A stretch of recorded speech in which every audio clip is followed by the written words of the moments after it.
Hello everyone and welcome again to psycho.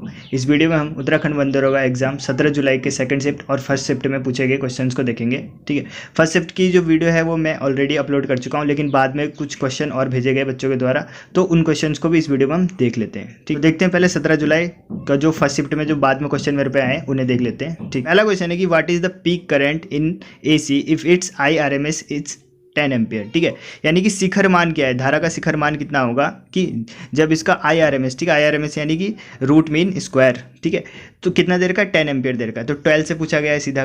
ठीक है, 12th में देखिए इसका फॉर्मूला था कि IRMS, ठीक है, root mean square equal to I0 by root 2 होता है। ठीक है, I0 बाय रूट 2, जहाँ पे I0 यानी I0 क्या होता है, पीक करंट या फिर शिखर मान धारा का। ठीक है, और इसी को आगे सॉल्व कर दे तो आता था 0.7 इंटू I0। ठीक है, ये आता था। तो देखिए IRMS और इसमें रिलेशन है 0.707 इंटू I0। ठीक है, अब हमें निकालना था I0 की वैल्यू। ठीक है, शिखर मान की वैल्यू निकालनी है धारा का। तो देखिए इसको इधर भेज देता हूँ। ठीक है, इसकी वैल्यू 10 दे रखा है। ठीक है, इसको नीचे भेज दिया मैंने, और कितना था 0.707, काटेंगे तो आएगा 14.14। ठीक है, 14.14 एम्पियर। ठीक है, ये आएगा इसका आंसर। ठीक है, नेक्स्ट देखते हैं। नेक्स्ट क्वेश्चन है कि हाउ पी प्लांट क्लाइम। ठीक है, जो मटर के पौधे होते हैं वो कैसे चढ़ते हैं। ठीक है, ऊपर मतलब वो वृद्धि कैसे करते हैं। ठीक है, जो मटर के पौधे हो गए जिनमें ये बेलनुमा पौधे होते हैं, जिनमें बेल निकलती है। ठीक है, ये पतले से बालनुमा संरचना निकलती है जो किसी ऑब्जेक्ट को जकड़ लेती है और फिर अपने आप में वृद्धि करते हैं। तो जो ये बालनुमा संरचना होती है, ठीक है, इसको क्या बोलते हैं, इसको क्या बोलते हैं, टेंड्राइट्स। ठीक है, टेंड्राइट्स के थ्रू ये अपने आप में वृद्धि करते हैं, चढ़ते हैं किसी ऑब्जेक्ट पे। ठीक, नेक्स्ट क्वेश्चन है कि पास्कल लॉ। ठीक, देखिए पास्कल लॉ पूछा गया था। तो देखिए पास्कल लॉ क्या है, फ्लूइड में प्रेशर इन फ्लूइड। फ्लूइड क्या होता है, तरल। तरल तरल कौन कौन से होते हैं, गैस हो गया और लिक्विड हो गया, जो बहते हैं तरल। ठीक है, उनमें। और यह नियम क्या बताता है कि जैसे हम किसी फ्लूइड पर प्रेशर डालते हैं, किसी एक पॉइंट पर प्रेशर डालते हैं, तो वो प्रेशर उस फ्लूइड के चारों तरफ फैल जाता है, हर दिशा में चला जाता है। ठीक है, जैसे ये कोई बर्तन कोई, ठीक है, इसमें फ्लूइड है। ठीक है, तो यहाँ पे अगर हम प्रेशर लगाएंगे किसी एक पॉइंट में, तो ये प्रेशर हर दिशाओं में फैल जाएगा। ठीक है, डिस्ट्रीब्यूट हो जाएगा हर डायरेक्शन में। ठीक है, वो भी इक्वली। तो यही बोलते हैं पास्कल का लॉ। ठीक है, और ये किससे रिलेटेड है, प्रेशर इन फ्लूइड में। ठीक है, नेक्स्ट क्वेश्चन आया था कि ग्रेविटेशनल पोटेंशियल एनर्जी का फॉर्मूला पूछा गया था। ठीक है, ग्रेविटेशनल पोटेंशियल एनर्जी का फॉर्मूला। ठीक है, तो देखिए अगर ऑप्शन में mgh है, यानी कि UE बराबर mgh, ठीक है, पोटेंशियल एनर्जी के संदर्भ में है। ठीक है, तो ये हो जाएगा UE इक्वल टू mgh। ठीक है, ये भी पोटेंशियल एनर्जी का फॉर्मूला होता है ग्रेविटेशनल।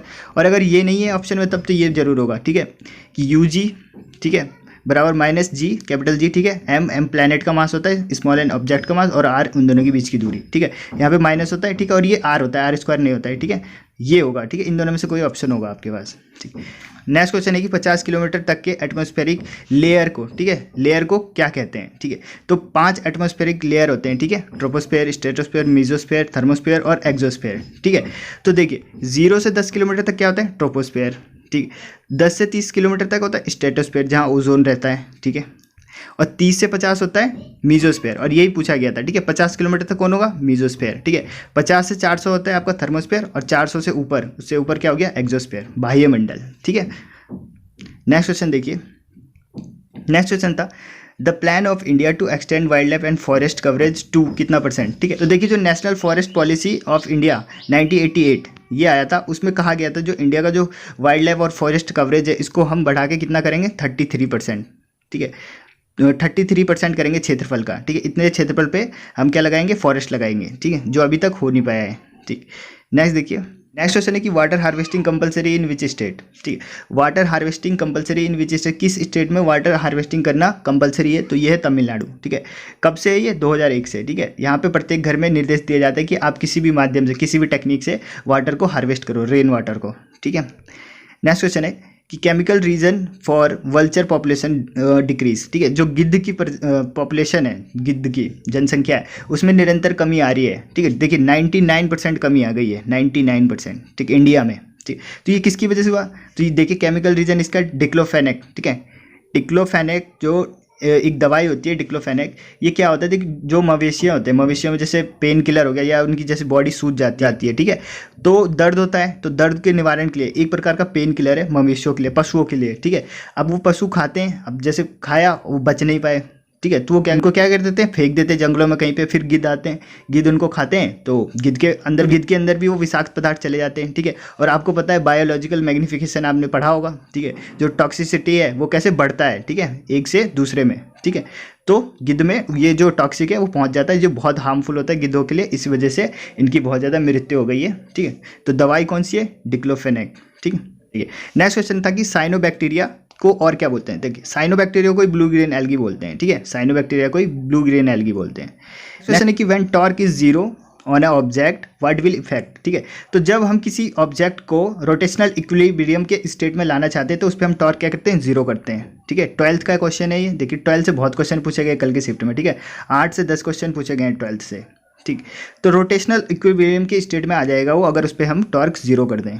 ठीक, soil buffering happen to resist what, किस चीज़ को रजिस्ट करने के लिए सॉइल बफरिंग होता है, तो पीएच में जो चेंज होता है उसको रजिस्ट करने के लिए सॉइल बफरिंग होता है। ठीक है, देखिए नेक्स्ट क्वेश्चन है, नेक्स्ट क्वेश्चन देखते हैं। नेक्स्ट क्वेश्चन की एग्जांपल ऑफ एमोर्फस सॉलिड। ठीक है, एमोर्फस सॉलिड देखिए क्या होता है, हो गया जेल, ग्लास, ये सब।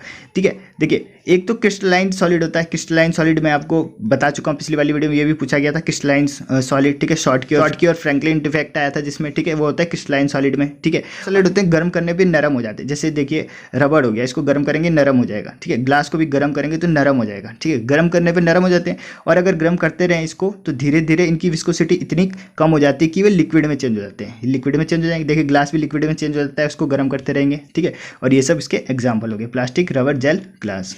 ठीक है, क्वेश्चन पूछा गया था कि बैक्टीरिया की जो सेल वॉल होती है वो किस चीज़ की बनी होती है, बैक्टीरिया की सेल वॉल, तो पेप्टिडोग्लाइकन की बनी होती है। ठीक है, पेप्टिडोग्लाइकन की बनी होती है बैक्टीरिया की सेल वॉल। ठीक, largest biosphere reserve in India. ठीक है, सबसे बड़ा बायोस्फीयर रिजर्व इन इंडिया। ठीक है, तो ऑप्शन में देखिए क्या था, गल्फ ऑफ मन्नार था, ये राइट आंसर है। ठीक है, और गल्फ ऑफ मन्नार है कहाँ पर, located between India and Sri Lanka. Sri Lanka और जो यहाँ है ये इंडिया हो गया, इधर श्रीलंका हो गया, तो इसके बीच में लोकेटेड है गल्फ ऑफ मन्नार। ठीक है, ओके, और देखिए इसी को क्या बोलते हैं, मरीन नेशनल पार्क, इसी को मरीन नेशनल पार्क भी बोलते हैं। ठीक, नेक्स्ट देखिए, ठीक है, नेक्स्ट क्वेश्चन था कि स्मॉलेस्ट बॉन्ड। ठीक है, 4 ऑप्शन थे, एथेन, बेंजीन, एथीन और एसिटिलीन। ठीक है, तो इसमें सबसे छोटा बॉन्ड किसका होता है, देखिए इसमें सबसे बड़ा होता है एसिटिलीन का और सबसे छोटा होता है एथेन का। ठीक है, सबसे छोटा किसका होता है, एथेन का। ठीक है, नेक्स्ट क्वेश्चन है कि सूर्यास्त, ठीक है, सनसेट के कितने समय बाद तक सूर्य दिखाई देता है। ठीक है, सनसेट हो गया, सनराइज हो गया, इसके देखिए सनराइज से 2 मिनट पहले और सनसेट के 2 मिनट बाद तक सूर्य दिखाई देता है। ठीक है, नेक्स्ट क्वेश्चन है कि लॉटिक इकोसिस्टम। ठीक है, 4 ऑप्शन दे रखे थे और पूछ रहा था कि इसमें से लॉटिक इकोसिस्टम कौन सा होता है। ठीक है, तो लॉटिक इकोसिस्टम वो होता है जिसमें जो पानी है ना वो बहता हुआ रहता है, और लैंटिक इकोसिस्टम वो होता है जिसमें पानी रुका हुआ रहता है। ठीक है, तो लॉटिक इकोसिस्टम जो ऑप्शन में था रिवर था, तो रिवर इसका राइट आंसर, क्योंकि रिवर बहती रहती है, नदी बहती रहती है। और लैंटिक इकोसिस्टम क्या होता है, जिसमें रुका होता है, जैसे झील हो गया, तालाब हो गया, ये सब क्या हो गए, लैंटिक के। ठीक, नेक्स्ट क्वेश्चन देखिए, फॉर स्मेल्टिंग, ठीक है, गलन के लिए। ठीक है, अगर हम ओर को गलन करते हैं, गलन करने के लिए हम कौन सी प्रोसेस अपनाएंगे। ठीक है, तो ऑप्शन में था ब्लास्ट फनेल था, यानी कि वात्या भट्टी। ठीक है, 12th में है जो, और इलेक्ट्रिक फनेल। तो वात्या भट्टी में हम गरम करते हैं बहुत ज़्यादा टेम्परेचर पर, उसको गला देते हैं। ठीक है, आयरन को या फिर किसी अन्य ओर को। ठीक, तो इसका आंसर क्या था, ब्लास्ट फनेल। ठीक, तो ये क्वेश्चन जो थे वो थे फर्स्ट शिफ्ट के 17 जुलाई के, जो बाद में आए थे मेरे पास। अब देखते हैं 17 जुलाई की सेकंड शिफ्ट के। ठीक, देखिए पहला क्वेश्चन था कि नॉन मेटल ऑक्साइड का नेचर कैसा होता है। नॉन मेटल ऑक्साइड का नेचर होता है एसिडिक। ठीक है, और मेटल का कैसा होता है, एल्कलाइन होता है। ठीक है, बेसिक नेचर होता है। नेक्स्ट क्वेश्चन है कि इम्प्योर ब्लड को हार्ट तक ले जाने के लिए, ठीक है, देखिए इम्प्योर ब्लड, ठीक है, जिसमें ऑक्सीजन नहीं होता, कार्बन डाइऑक्साइड होता है, इसको हार्ट तक ले जाना है तो कौन लेके जाता है, वो वेन्स लेके जाता है। ठीक है, हार्ट से लेके कौन आता है, आर्टरी। ठीक है, वेन मतलब कि सिरा, आर्टरी मतलब कि धमनियाँ। धमनियाँ शुद्ध ब्लड लाती है। ठीक है, और जो शुद्ध ब्लड लाती है कोशिकाओं तक। ठीक है, यहाँ से ये ऑक्सीजन को ले लेते हैं और उसमें कार्बन डाइऑक्साइड मिला देते हैं। ठीक है, और फिर ये वापस चले जाते हैं, और ये लेके कौन जाता है, वेन्स। ठीक है, सिराएं लेके जाती है, धमनियाँ लेके आती है शुद्ध ब्लड। ठीक है, कि loudness of sound depend on. ठीक है, तो मैंने आपको बोला था कि यहाँ से क्वेश्चन आएगा और आ गया। ठीक, लाउडनेस किस पे डिपेंड करता है, एम्पलीट्यूड पे। ठीक है, पिच किस पे डिपेंड करता है, फ्रीक्वेंसी पे। पिच किस पे, फ्रीक्वेंसी पे। ठीक है, तो जितना ज़्यादा एम्पलीट्यूड होगा उतना ज़्यादा कोई साउंड लाउड होगी। ठीक है, नेक्स्ट क्वेश्चन था फोर्स एंड डिस्प्लेसमेंट ग्राफ। ठीक है, अब ये पता नहीं क्या पूछा गया था। देखिए फोर्स और डिस्प्लेसमेंट क्या शो करेगा, वर्क को। ठीक है, एफ वर्क क्या होता है, W=F/s होता है। ठीक है, तो वर्क हो सकता है इसका आंसर। पता नहीं क्या पूछा गया था कि force and displacement graph show, ऐसा कुछ करके आएगा, क्या बताता है। तो जिनका पेपर था कल सेकंड शिफ्ट में वो कमेंट में जरूर बताएं कि क्या था ये क्वेश्चन। ठीक है। नेक्स्ट क्वेश्चन है कि theory of use and disuse of organ given by, ठीक है, जो ऑर्गन होता है हमारे अंग, उसके यूज और डिसयूज वाला जो थ्योरी है वो किसने दिया था, वो लेमार्क ने दिया था। जैसे कि इन्होंने कहा था कि सांप के पैर होते थे लेकिन बाद में यूज नहीं होते थे तो वो डिसअपेयर हो गए, गायब हो गए। ठीक। नेक्स्ट क्वेश्चन है कि क्लोरोफॉर्म का फॉर्मूला आया था तो CCl3 होता है। ठीक ठीक है। विडाल टेस्ट, ठीक है, विडाल टेस्ट देखिए, विडाल टेस्ट किसके लिए किया जाता है, विडाल टेस्ट किया जाता है टाइफाइड के लिए। ठीक है। अब आपको कुछ और बता देता हूँ, जैसे एलिजा टेस्ट, एलिजा टेस्ट, ठीक है, एंजाइम लिंक इम्यूनोसॉर्बेंट एसे, ठीक है, एलिजा टेस्ट होता है आपका एड्स के लिए। ठीक है। और देखिए और क्या होता है, बायोस्पी टेस्ट, ठीक है, बायोस्पी टेस्ट, बायोस्पी टेस्ट ये होता है आपके कैंसर के लिए। ठीक है, ये कैंसर के लिए होता है। ठीक। और एक होता है आपका स्पुटनस टेस्ट, स्पुटनस टेस्ट, ठीक है, स्पुटनस टेस्ट ये किसके लिए होता है, देखिए ये टीबी के लिए होता है स्पुटनस टेस्ट। ठीक है, टेस्ट आपको देख के जाने। ठीक।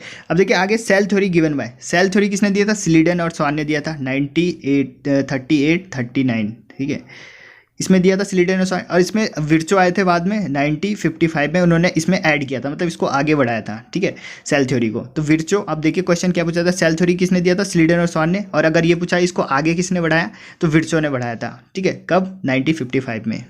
नेक्स्ट क्वेश्चन है कि बिहार का एक पक्षी अभ्यारण्य पूछा गया था। ठीक है, तो पता नहीं कौन सा पूछा गया था, इससे पहले वाली शिफ्ट में पूछा गया था वाल्मीकि नेशनल पार्क से रिलेटेड ऐसा कुछ पूछा गया था जो कि बिहार में है। ठीक है, तो बिहार से 2 क्वेश्चन बन गए। नेक्स्ट क्वेश्चन है कि प्रतिरोध का सामान्य तथा श्रेणी क्रम में एक न्यूमेरिकल आया था। ठीक है, पैरेलल और सीरीज जो उसका कॉम्बिनेशन होता है रेजिस्टेंस का, उसमें एक न्यूमेरिकल आया था। ठीक है।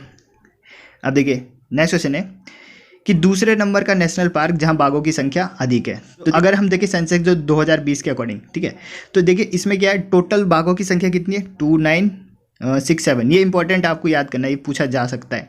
2967 इतने बाघ हैं टोटल, और सबसे ज़्यादा बाघ किसमें, कॉर्बेट में पहले नंबर पे 208 बाघ। ठीक।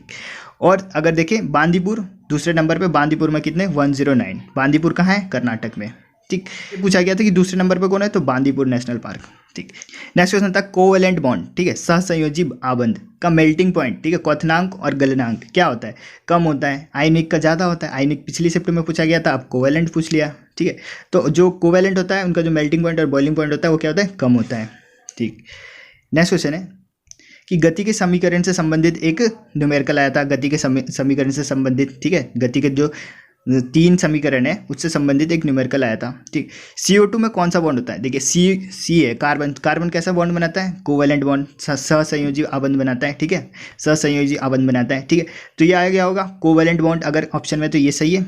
ठीक है, नहीं तो पोलर कोवेलेंट बॉन्ड ये होगा ऑप्शन में, तो ये दोनों में से अगर कुछ भी होगा तो ये सही है। नेक्स्ट क्वेश्चन है कि जब 2 लेंस को संयुक्त रूप से रखा जाता है तो क्या घटेगा, ये पूछा गया था। तो देखिए जब 2 लेंस को, जैसे P है, पावर मान लेता हूँ एक लेंस की संयुक्त रूप से, एक लेंस P1 है एक P2 है, तो जो पावर है वो ऐड हो जाती थी।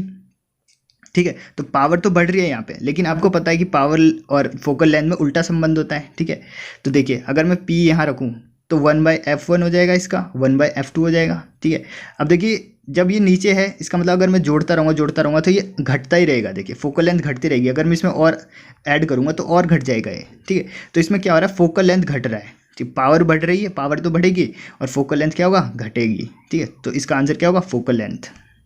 नेक्स्ट क्वेश्चन था ध्वनि तरंगों की प्रकृति कैसी होती है। ध्वनि तरंगों की प्रकृति कैसी होती है, मैकेनिकल तरंग होती है, यांत्रिक तरंग होती है, और कैसी होती है, लॉन्गिट्यूडनल तरंगे होती है ये। ठीक, तो देखिए अगर ओवरऑल पेपर की बात करें सेकंड शिफ्ट में, तो NCERT से वही 50-60 जो बन रहे हैं वो बने हैं। ठीक है, इजी है। ठीक है, इन्वायरमेंट से बच्चों जैसे बता रहे हैं कि 30 क्वेश्चन, अब पता नहीं 30 आए हैं कि नहीं, मतलब इन्वायरमेंट सब कुछ, बायोस्फीयर ये सब मिला के 30 के आसपास पूछा गया है। और 12 से देखिए 7-8 पूछे गए हैं, जैसा बच्चे बता रहे थे 7-8। ठीक, और देखिए आपको अब क्या पढ़ना है, सॉइल पढ़ना है, नेशनल पार्क, वाइल्ड लाइफ, यहाँ से हर शिफ्ट में पूछा जा रहा है। ठीक है, आगे की शिफ्ट में भी पूछा जा सकता है। ठीक, तो वीडियो अगर आपको पसंद आए तो वीडियो को लाइक करें। मिलते हैं अगली वीडियो में। जय हिंद।